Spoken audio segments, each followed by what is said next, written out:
General Yadlin, welcome to the program. Thanks for joining me. Good evening.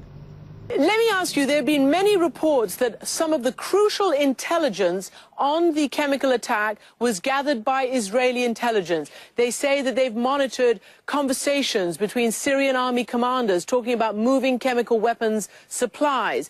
What can you tell me about that and about how and whether Israel would be able to gather that intelligence? I can promise you that Israel is covering Syria from intelligence point of view in a very efficient way. And when I heard Secretary of State Kerry speaking 2 nights ago with such a confidence about who employed the chemical weapon, I knew that the American intelligence agencies gave him a very good report and analysis based on all the collections. And since the two countries are cooperating, sharing data and analysis, I'm sure the Israeli input was very significant.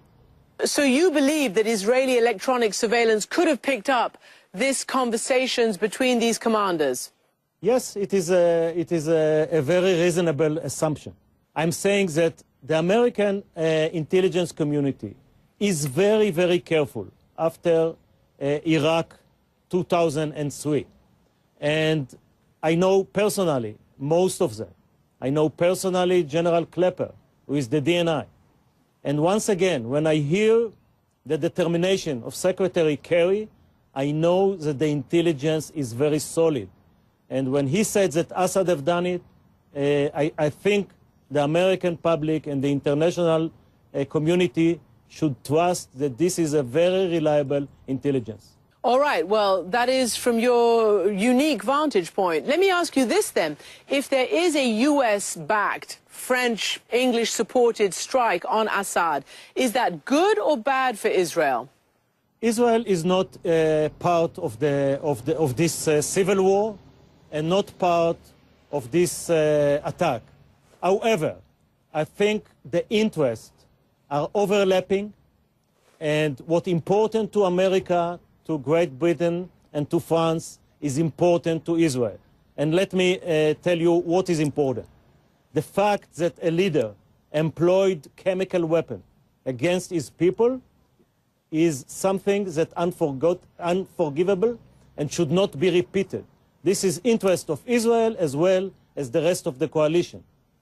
The fact that Assad, who have killed 100,000 people, this is a moral position, a moral interest.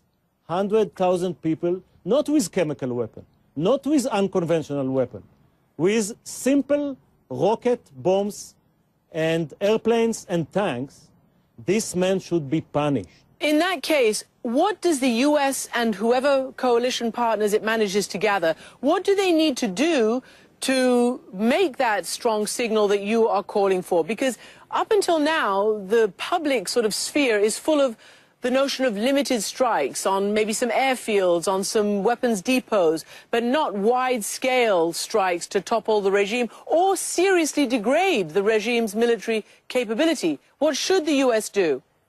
It should be limited in the fact that this is not a boots on the ground. It's not another war in a Middle East country that you have to send your Marines and army. It should be limited by the means, but not by the scope and not by the target. At the end of the attack, Assad should see that he have lost very important centers of power of his regime.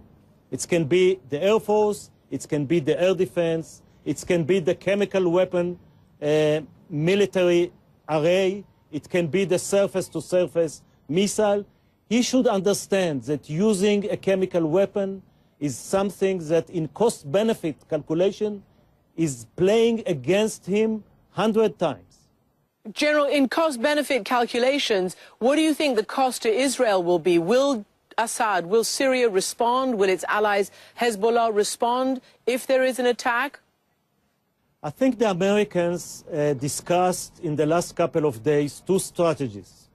One, a strategy of punishment and deterrence, and second, a strategy of changing the powers in Lebanon and in a way getting rid of Assad.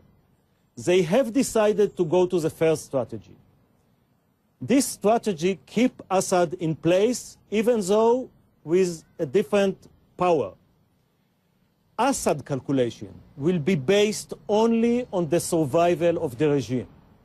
The bottom line is that the chances, if the attack on Syria will be limited, focused, and a punishment attack, and not an attack to overthrow Assad, the chances that he will choose attack on Israel are quite low. Even though we have to be prepared. We have to be prepared because this dictator already proved that he not always play according to a rationale that we exercise. On that note, General Yadlin, thank you very much for joining me.